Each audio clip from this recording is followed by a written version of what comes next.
Palabas ng mansyon, umiiyak. Hindi ko siya pinigilan. Alam kong kailangan niyang harapin ang kanyang mga demonyo. Bumalik ako kay Ana. Ana, kailangan nating mag-usap, sabi ko. Kailangan kong malaman ang lahat.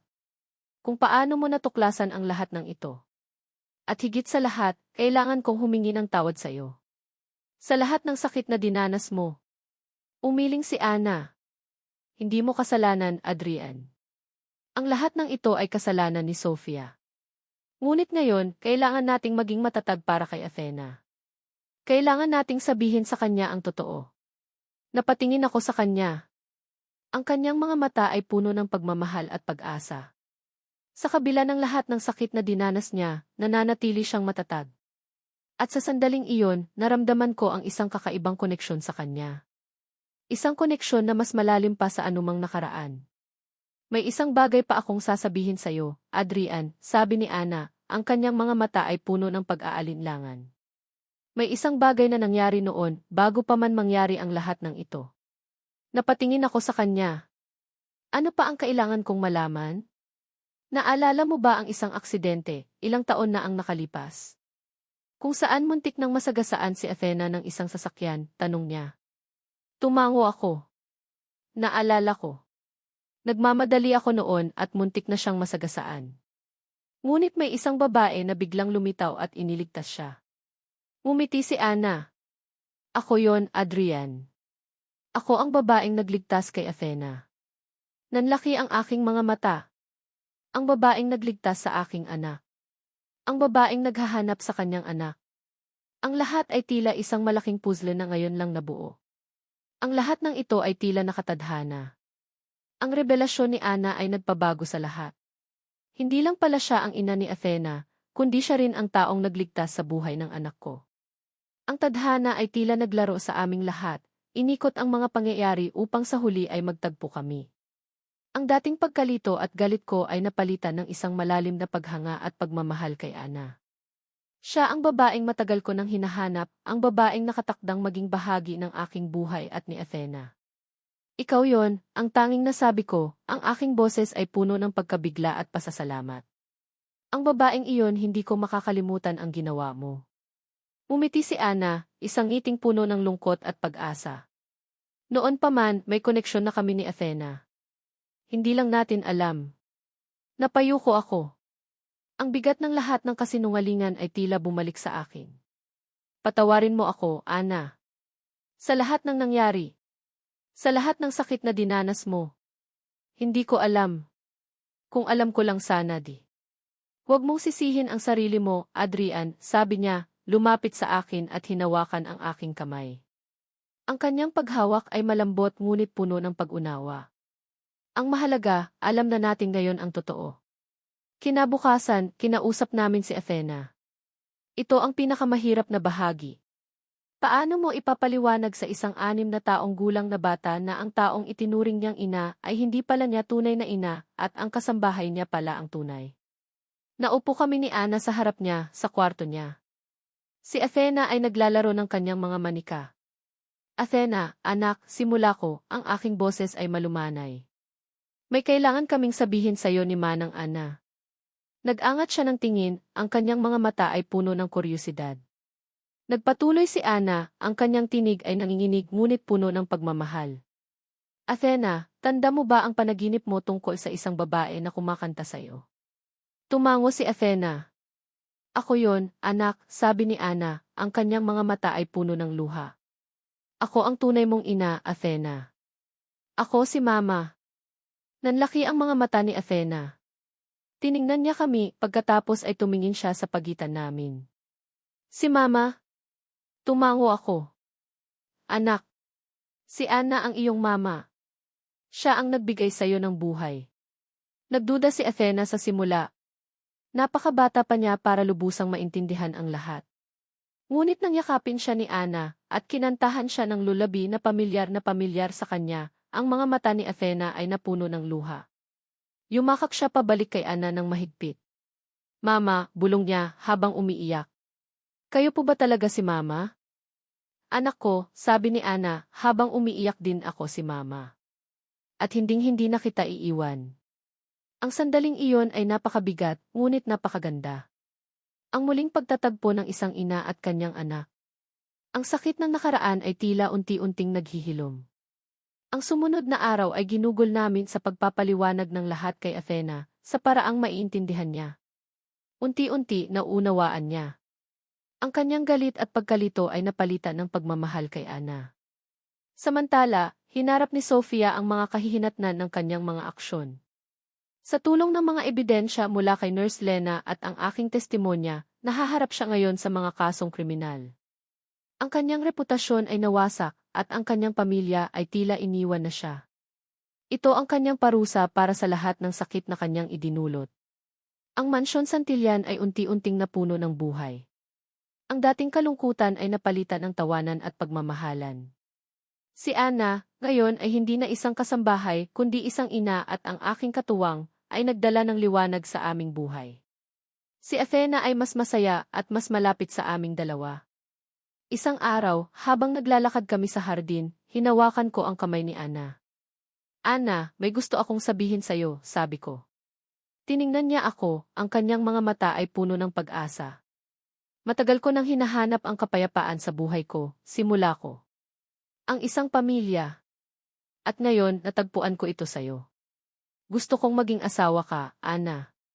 Gusto kong buuin ang pamilyang ito kasama ka, kasama si Athena. Sa kabila ng lahat ng nangyari, naniniwala ako na tayo ang para sa isa't isa. Nagulat si Ana. Ang kanyang mga mata ay napuno ng luha. Adrian. Alam kong marami tayong pinagdaanan, patuloy ko.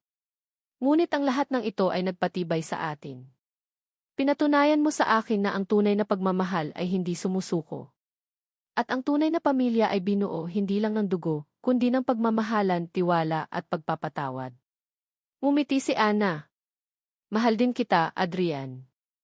Yumakap ako sa kanya, at sa sandaling iyon, alam kong ito na ang simula ng aming bagong buhay. Ang aming pamilya ay binuo sa pagsubok, ngunit mas matatag ito dahil sa aming pagmamahalan. Si Athena, ang aming anak, ay ang buhay na patunay na sa gitna ng lahat ng kasinungalingan, ang pag-ibig at katotohanan ang laging nagwawagi.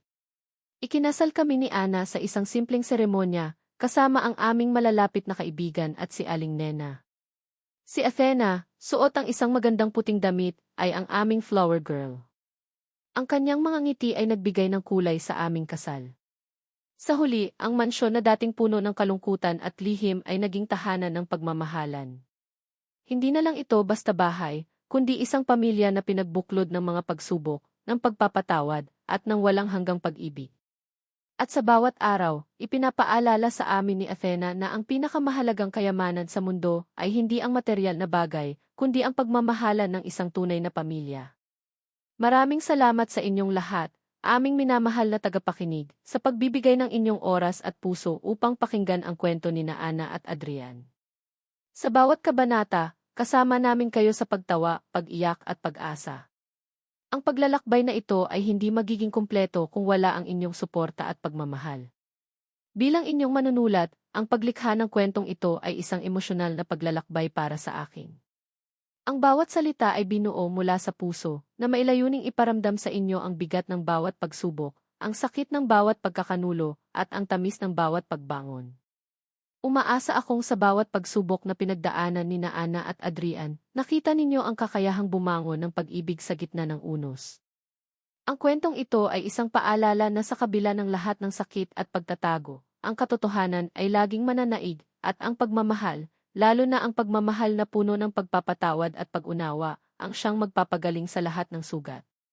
Ang pagtitiwala sa isa't isa ang pundasyon ng tunay na pag-ibig, at ang pag-asa ay ang tanglaw na gumagabay sa atin patungo sa kinabukasan.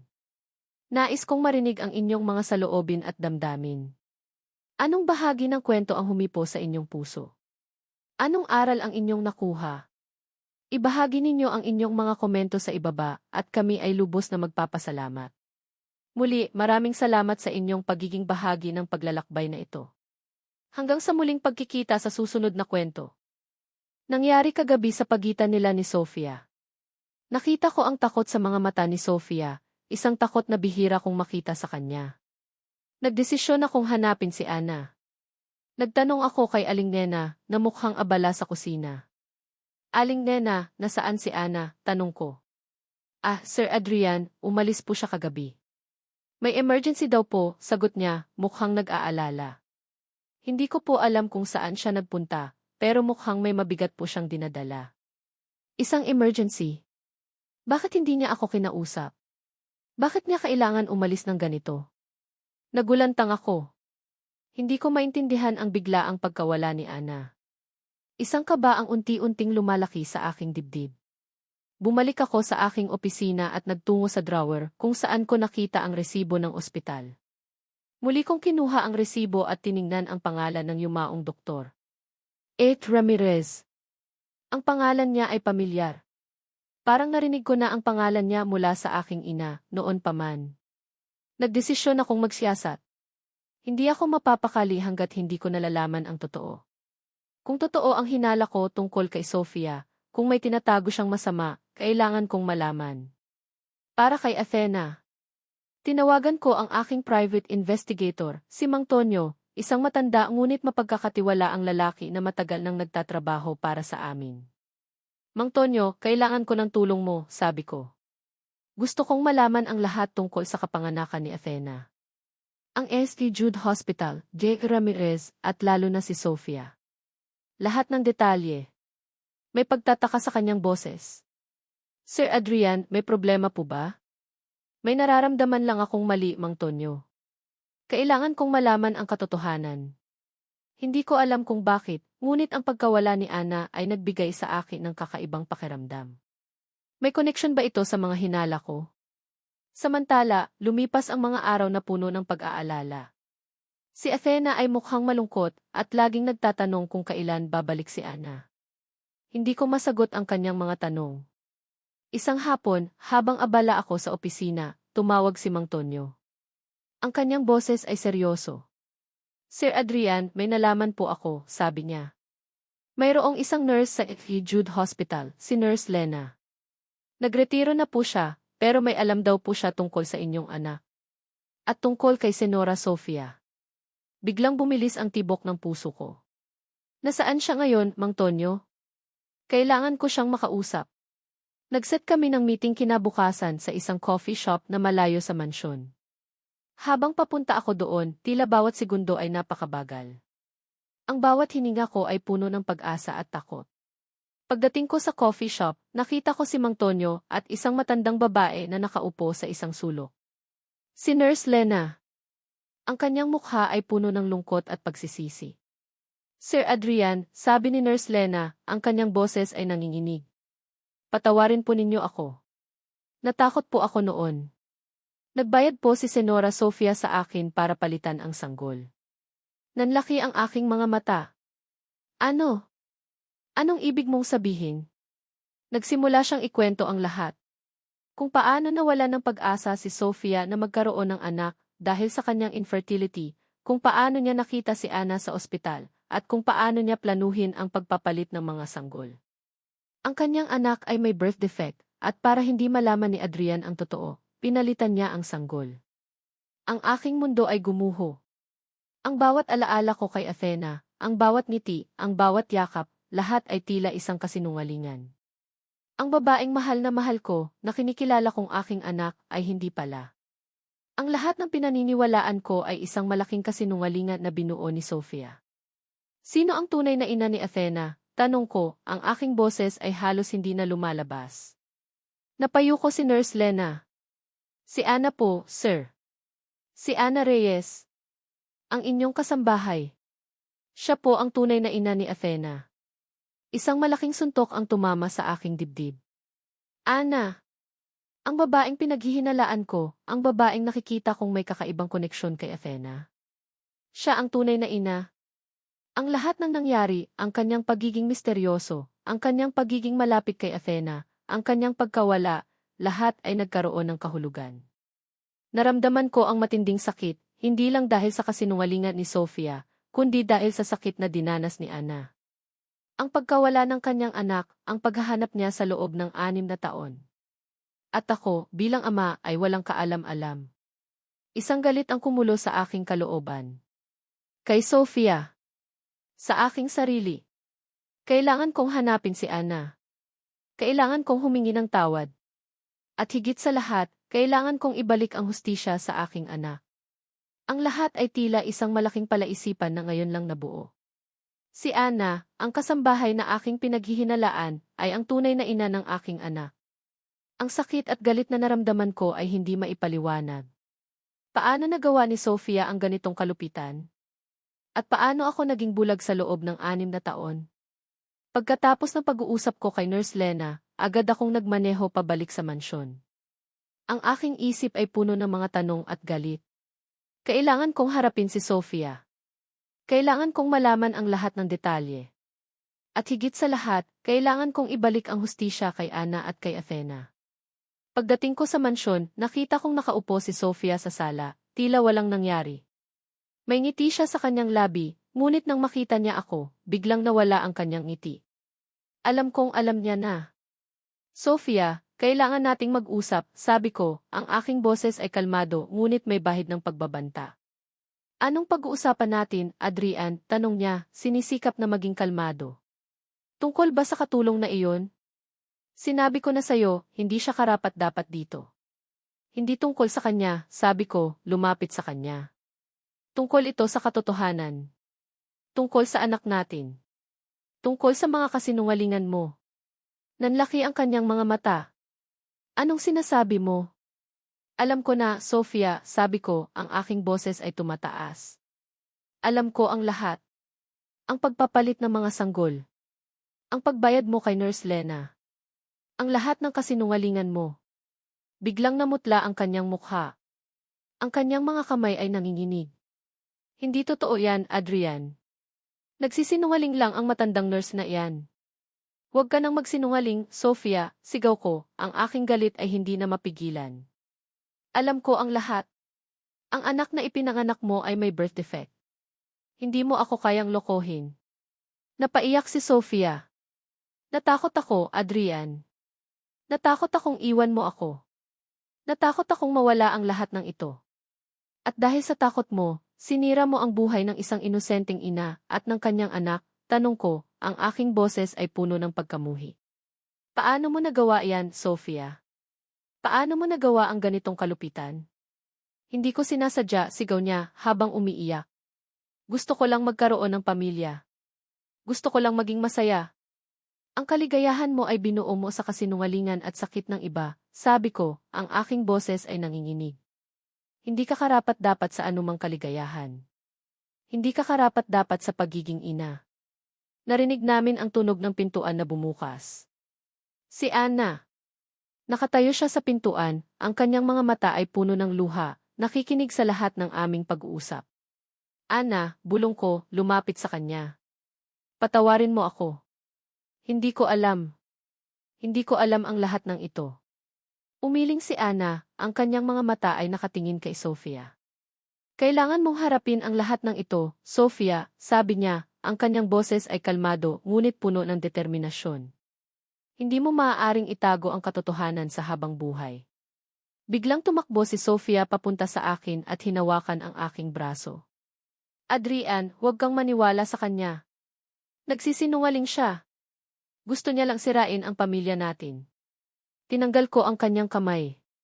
Tapos na ang laro mo, Sofia. Ang lahat ng kasinungalingan mo ay malalantad na. At magbabayad ka sa lahat ng ginawa mo. Biglang tumakbo si Sofia. Napangalan ng isang doktor at isang nurse. Ang petsa ay halos kapareho ng petsa ng kapanganakan ni Athena.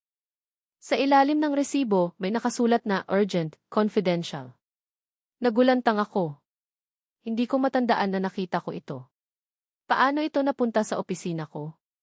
Tanda ko, si Sofia ang nag-ayos ng lahat ng papeles namin noong ipinanganak si Athena. Noon, wala akong pakialam sa mga detalye, basta ligtas ang aking anak. Ngayon, parang may kung anong nagtutulak sa akin na alamin ang katotohanan. Kinabukasan, habang umiinom ako ng kape sa umaga, napansin kong nakatingin sa akin si Aling Nena. Nilapitan ko siya. May problema po ba, Sir Adrian? Tanong niya. Wala, Aling Nena, sagot ko. Naiisip ko lang ang mga nangyari noong ipinanganak si Athena. Napabuntong hininga si Aling Nena. Ang araw na iyon. Napakagulo. Hindi ko makakalimutan ang pagkataranta ni Senora Sofia noon. Halos hindi niya matignan si Baby Athena, tapos bigla na lang siyang nagmadaling umalis. Tapos, pagbalik niya, parang wala lang. Nakangiti na ulit. Napaisip ako. Tama si Aling Nena. May kakaiba nga noon. Si Sofia, na laging obsessed sa pagiging perpekto, ay tila walang pakialam sa bagong panganak na anak niya sa loob ng ilang oras. At ang kanyang pagbalik, tila walang nangyari. Kinabahan ako. May isang bagay na hindi ko maintindihan. May isang malaking bahagi ng aking nakaraan na tila nakatago sa dilim. Hindi ko nahahayaan na manatili sa dilim ang katotohanan. Kailangan kong malaman. Para kay Athena. Nagising ako kinabukasan na may mabigat na pakiramdam sa dibdib.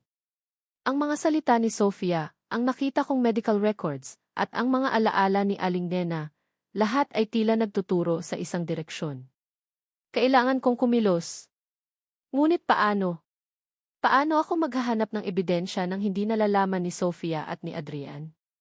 Habang naglilinis ako sa sala, nakita ko si Athena na naglalaro sa kanyang tablet. Lumapit ako at nakita kong nanonood siya ng cartoons. Napansin ko ang isang lumang picture frame sa gilid ng mesa. May litrato roon ni Adrian na may hawak na sanggol. Ito ay si Athena, noong bagong silang palang. Sa likod ng litrato, may maliit na sulat kamay na halos hindi na mabasa, St. Jude Hospital, August 15, 20. Ang St. Jude Hospital. Ito ang parehong ospital na nakasulat sa resibo na nakita ko sa opisina ni Adrian. Athena, sino yan? Tanong ko, itinuro ang litrato. Ako po yan, Manang Ana, sabi niya, nakangiti. Sabi po ni Daddy, doon daw po ako pinanganak. Alam mo ba kung anong kwarto ka pinanganak? Tanong ko, sinisikap na maging kaswal. Nagkibit balikat siya. Hindi po. Basta sa ospital po. Isang kislap ng ideya ang sumagi sa aking isipan. Kung totoo ang hinala ko, malamang na mayroong iba pang mga dokumento sa ospital na makapagpapatunay ng aking mga hinala. Ngunit paano ako makakapasok doon ng walang hinala?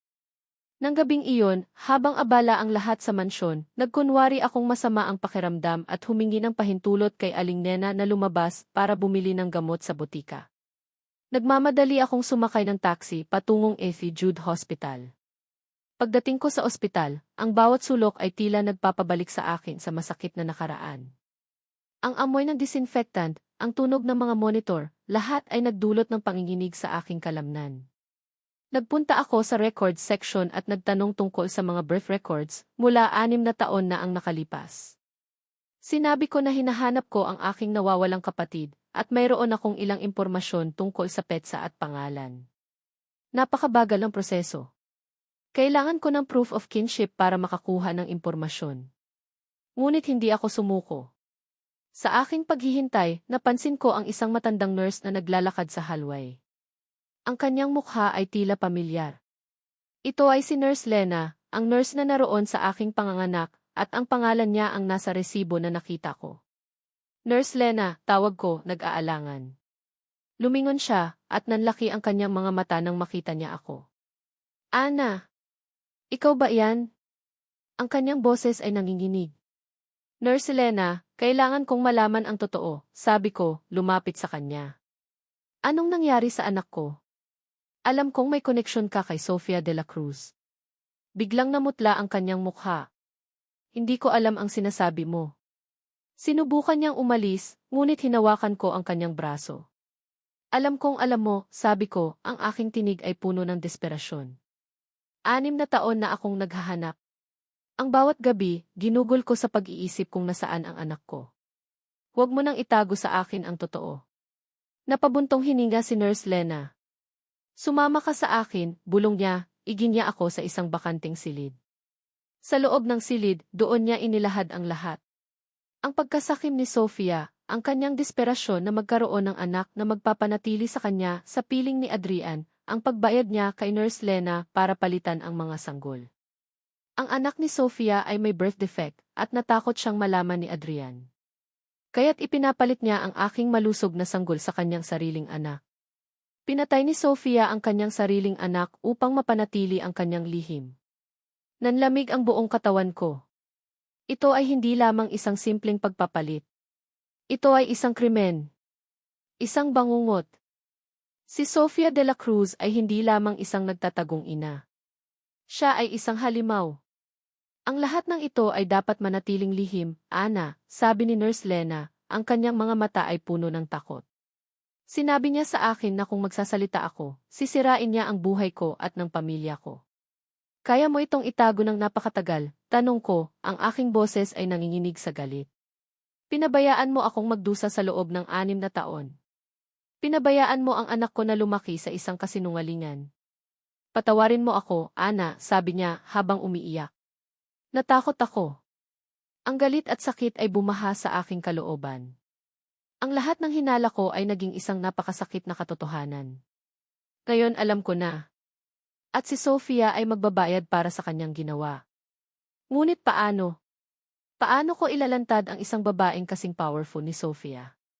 Nang gabing iyon, habang nakabalik na ako sa mansyon, dumating si Sofia. May ngiti siya sa kanyang labi, ngunit ang kanyang mga mata ay nanlilisik. Nakita ko ang envelope na nasa kamay niya. Ito ay isang termination letter para sa akin. Sana ay hindi mo nabalikan ang mansyon na ito, Ana, sabi niya, may matamis na ngiti. Ang mga santilyan ay hindi kumukuha ng mga katulong na mahilig manghimasok. Tiningnan ko siya, ang aking puso ay puno ng galit at sakit. Hindi pa tayo tapos, Sofia, bulong ko. Hindi mo maaaring itago ang katotohanan habang buhay. Biglang nawala ang kanyang ngiti. Ang kanyang mukha ay naging puno ng galit. Anong sinasabi mo? Umiti ako ng pilit. Ang lahat ng lihim mo, Sofia, ay malalantad. Hindi mo kayang itago sa akin ang aking anak. Nanlaki ang kanyang mga mata. Alam niyang mayroon na akong nalalaman. Ang kanyang ekspresyon ay naging puno ng pagkabigla at takot. Ang kanyang mapagkunwaring ngiti ay nawala na. Ngayon, nakita ko na ang totoong mukha ng halimaw. Hindi ko alam kung anong mas nakakagulat, ang paglantad ng katotohanan tungkol kay Sofia, o ang biglaang pagbabago sa ekspresyon niya nang makita niyang alam ko na. Ang takot sa kanyang mga mata ay mas matinding sampal sa akin, kaysa sa anumang pananakit niya noon. Ngunit ang sakit ng nakaraan ay nagbago na ngayon sa matinding galit at determinasyon.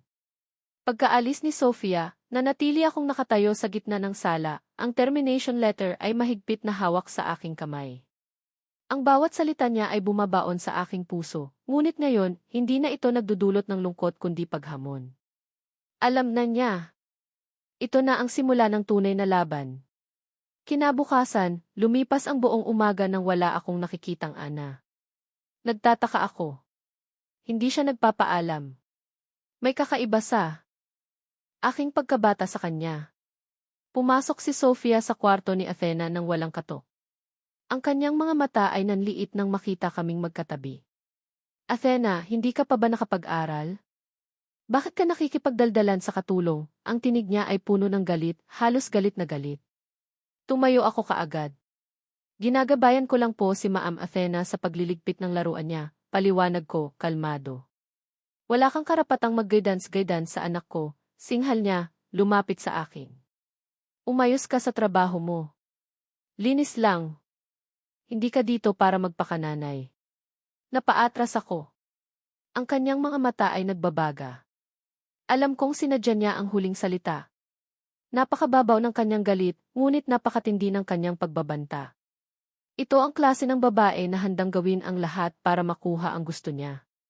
Sofia, huwag mong sigawan si Ana, narinig naming boses ni Adrian mula sa pintuan. Mukhang kararating lang niya. Ang kanyang tinig ay malamig at puno ng pagod. Walang masama sa pag-uusap ng matanda at bata. Pinapakialaman niya ang anak ko, Adrian. Hindi mo ba nakikita, sigaw ni Sofia. Tumingin si Adrian kay Athena, na ngayon ay nakayuko at mukhang takot. Pagkatapos ay tumingin siya sa akin. Umalis ka muna, Ana, sabi niya sa akin nang walang ekspresyon. Umalis ako, ngunit narinig ko pa rin ang pagtatalo nila. Narinig kong sinabi ni Adrian, Sofia, kung magpapatuloy ka sa pagiging ganyan, mas lalong lalayo sa iyo si Athena. Hindi ka na niya nanay. Ang huling pangungusap ni Adrian ay nagpakilabot sa akin.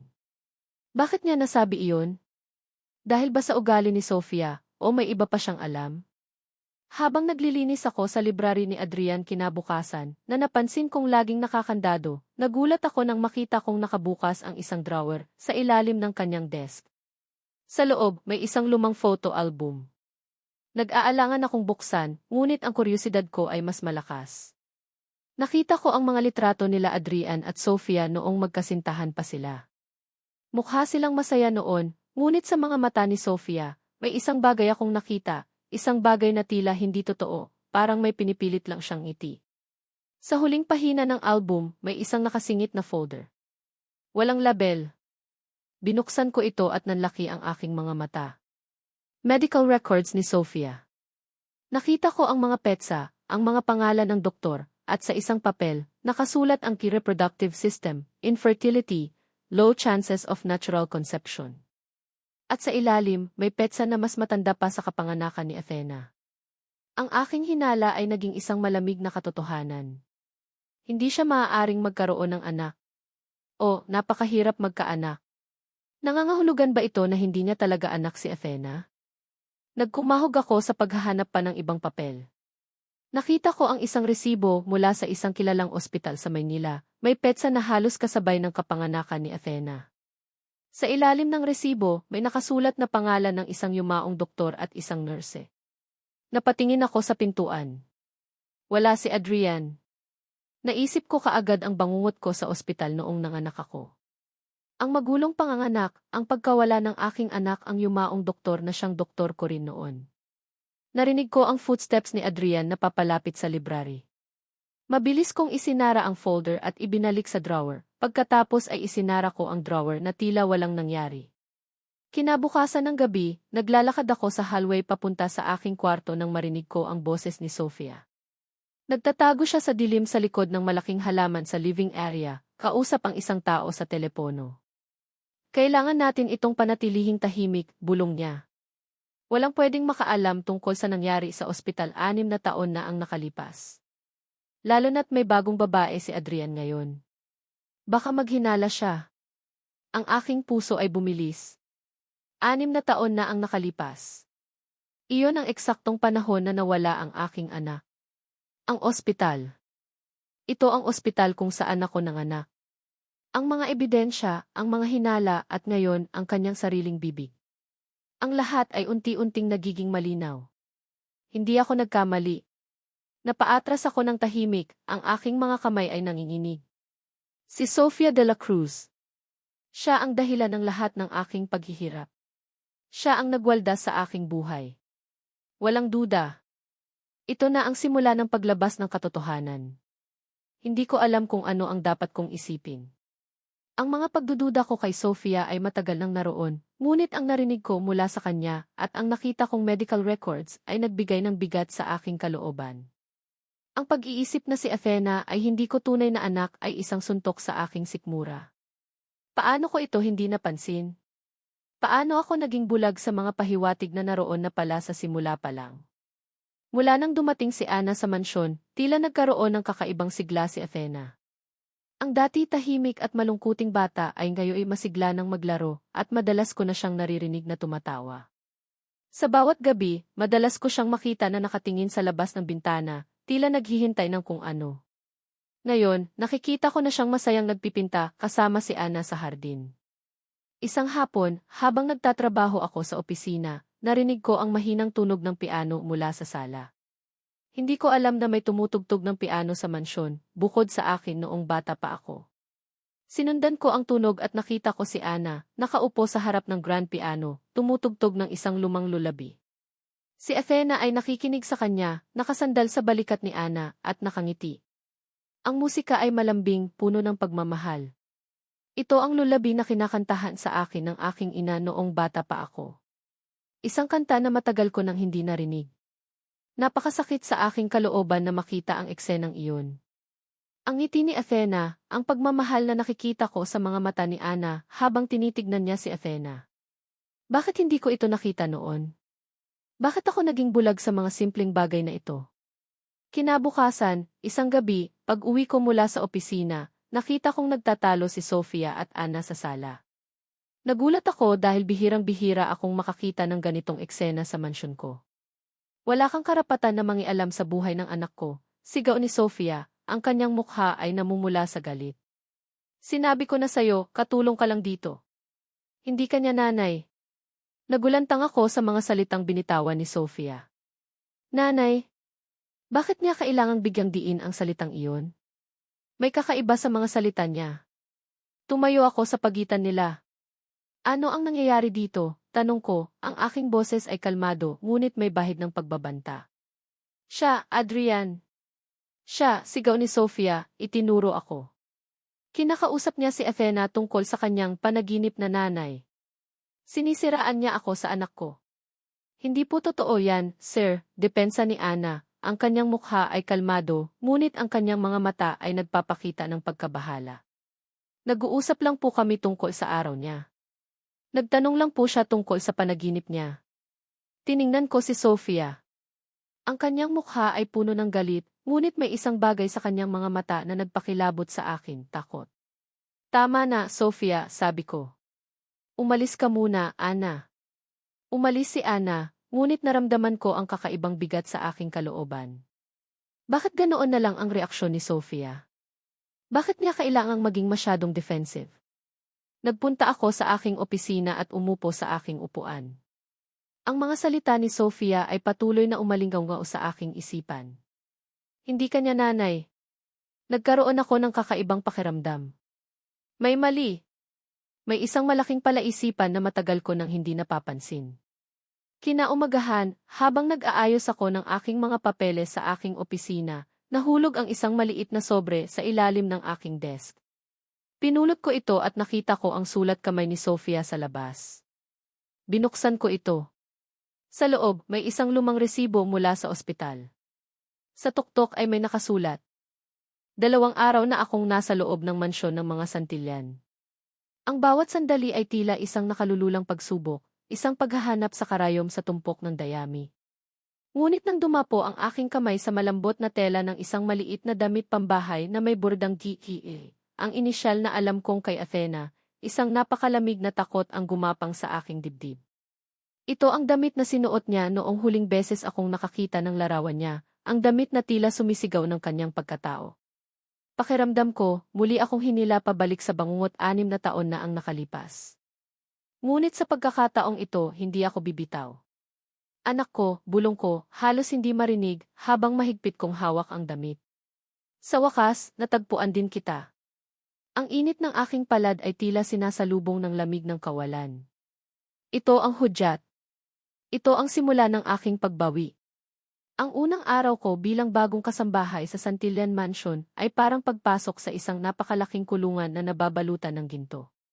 Sa labas, napakatahimik ng malawak na hardin, ngunit sa loob, may kakaibang tensyon na bumabalot sa hangin. Si Adrian Santillan, ang sihi na sinasabing napakayaman at makapangyarihan, ay hindi nag-aksaya ng panahon para ipakita ang kanyang pagiging seryoso at malamig. Gusto ko ng kaayusan at disiplina, sabi niya, habang nakatayo sa dulo ng mahabang mesa sa dining area. Ang boses niya ay malalim at walang emosyon, parang isang utos na walang kalaban-laban. Ang bawat bagay ay may kanya-kanyang lugar. Ang aking anak, si Athena, ay may sariling schedule. Sundin mo iyan ng maigi. Yumuko ako, nagpapanggap na masunurin. Opo, sir. Ngunit sa loob-loob ko, ang bawat salita niya ay nagdagdag ng apoy sa aking determinasyon. Walang lugar ang idisiplina't niya sa puso ng isang ina na naghahanap ng kanyang nawawalang anak. Ang mansyon ay malaki at napakagara. Ang mga sahig ay gawa sa mamahaling marmol, ang mga kasangkapan ay antigong kahoy na inukitan ng masining na disenyo, at ang bawat sulok ay may mamahaling painting o display. Ngunit sa likod ng lahat ng ganda, may isang kalungkutan akong nararamdaman. Tila walang buhay ang mansyon. Kinabukasan, sa aking paglilinis sa sala, nakita ko si Athena. Nakaupo siya sa isang sulok, tahimik na naglalaro ng kanyang mga manika. 6 na taong gulang na siya, may mahaba at itim na buhok na bumagay sa kanyang maputing kutis. Ang kanyang mga mata ay malaki at bilugan, kulay tsokolete, at sa bawat tingin niya, parang may kung anong kumikirot sa puso ko. Ang mga mata na iyon alam kong nakita ko na ang mga mata na iyon sa salamin. Gusto ko siyang lapitan at yakapin ng mahigpit, ngunit pinigilan ko ang aking sarili. Kailangan kong maging maingat. Kailangan kong maging matyaga. Hello po, Manang Ana, bati niya sa akin, may ngiti sa kanyang labi na nagpagaan sa aking loob. Lagi po kayong naglilinis. Hindi po ba kayo napapagod?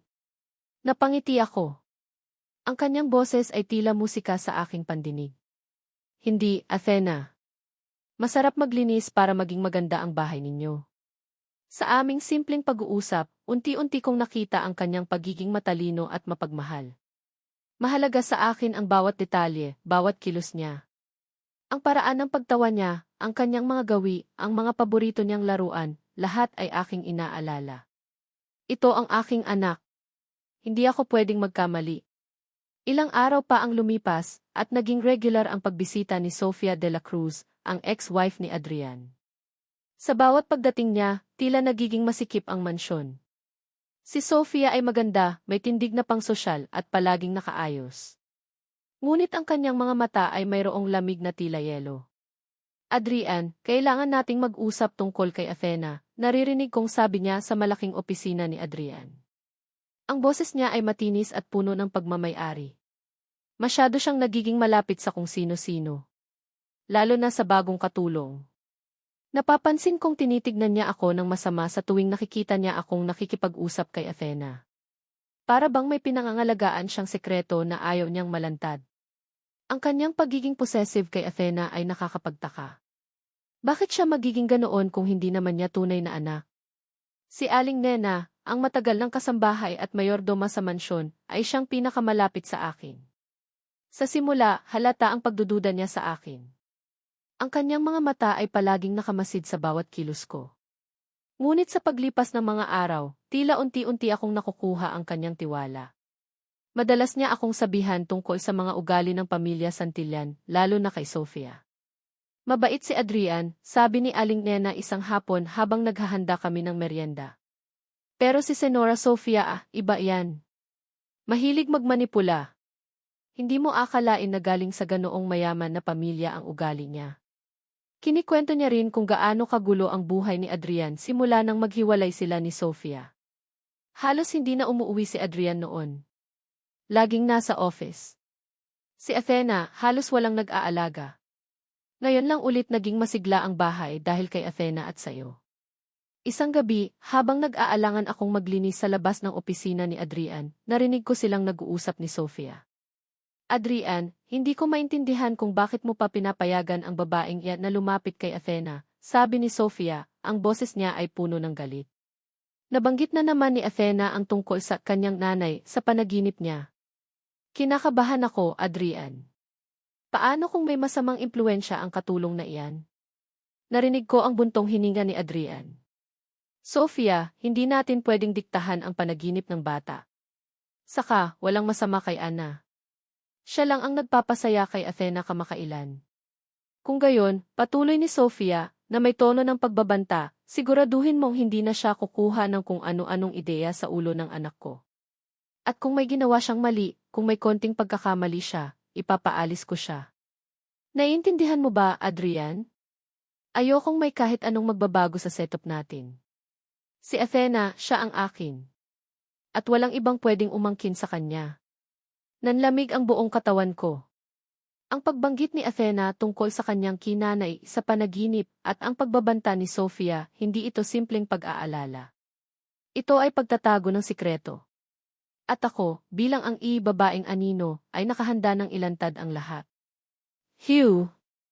Titipis Vitsigans dalawa, embodin the truinlin ton DAC Yukura. Hindi na nawala sa isip ko ang narinig kong pag-uusap nila Adrian at Sofia. Lalo na ang pagbabanta ni Sofia. Hindi ito simpleng pagkabahala ng isang ina.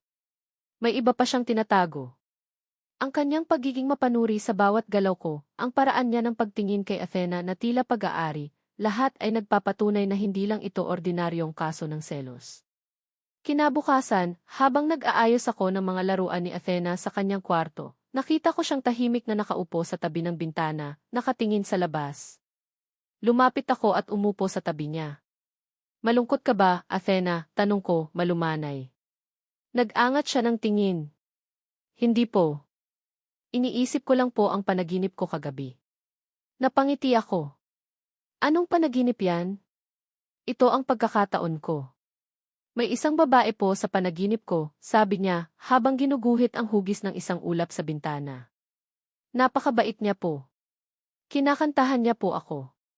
Pero malabo po ang mukha niya. Kinabahan ako. Ito ba ang tinutukoy ni Sofia? Ano kaya ang pangalan niya sa tingin mo? Nagkibit balikat si Athena. Hindi ko po alam. Pero ramdam ko po, mahal na mahal niya ako. Isang kirot ang dumaan sa dibdib ko. Anak ko. Kahit sa panaginip, hinahanap mo pa rin ako. Siguro, mahal na mahal ka rin niya, bulong ko, habang hinahaplos ang kanyang buhok. Ang kanyang buhok ay itim, makintab, at may konting kulot sa dulo, tulad ng sa akin noong bata ako. Ang kanyang mga mata, malalaki at bilugan, ay hindi ko na maitatanggi. Para siyang salin ng aking sarili, nakikita ko ang